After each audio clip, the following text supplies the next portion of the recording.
Ủa, hiệp bộ. Ôi giờ nào mà là tôi phải cùng với mình sao nhẹ này thì sai nên chơi giọt tù xí xí đi tụi mình cả há cho nó đỡ sao đúng đúng là bây giờ lò thì hành lò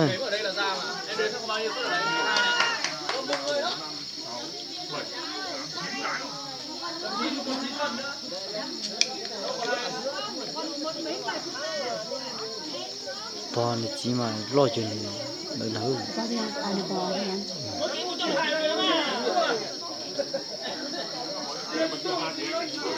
chứ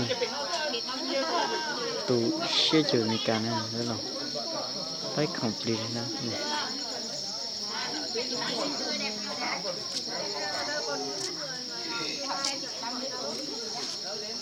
Bao nhiêu tuổi? Cháu chị này chưa mất 2 đứa con đấy hả? Wow. Đứa bao nhiêu tuổi? Cháu chị này chưa mất thành với em nhỏ. nên chơi tụ tối đi thằng nó bây giờ lọt thì hay nè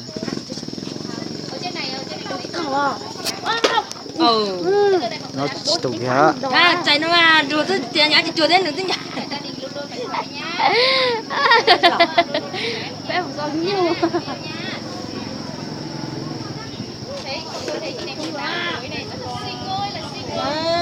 Tỏi có bóng rồi.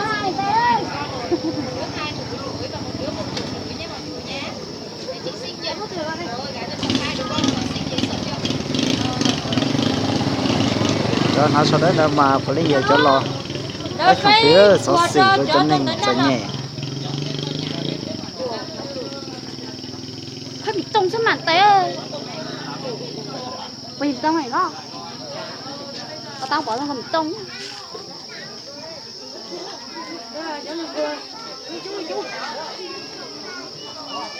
Đi một thôi à? Đi một thôi à?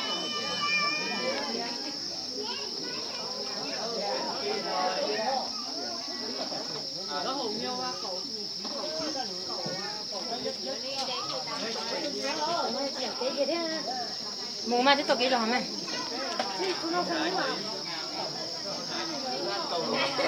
tôi mất bây giờ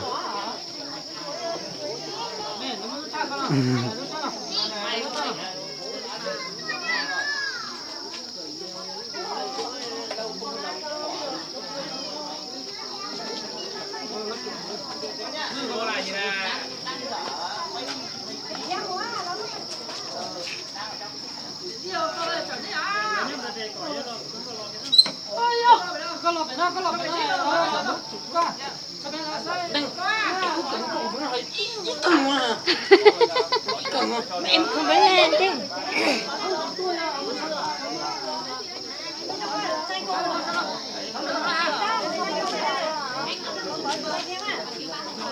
Mờ chứ bỏ.